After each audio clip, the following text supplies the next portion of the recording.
অনেকের ধারণা যে একবার লাকি উইনার হয়ে যাওয়ার পর সে আর লাকি উইনার হতে পারবে না বা করানো হবে না। আপনাদেরকে জানাই যে প্রসেসটা সম্পূর্ণটাই কিন্তু হয় লাকি ড্রয়ের মাধ্যমে।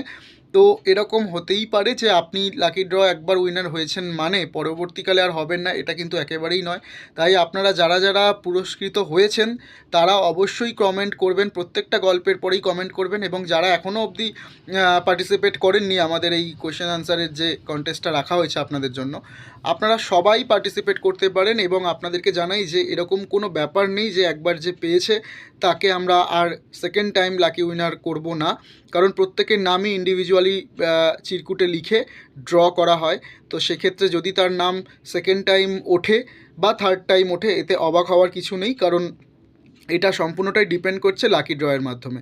তো আপনারা নিয়মিত প্রশ্নগুলোর উত্তর দিন এবং লাকি ড্র উইনার হওয়ার সুযোগে এগিয়ে থাকুন।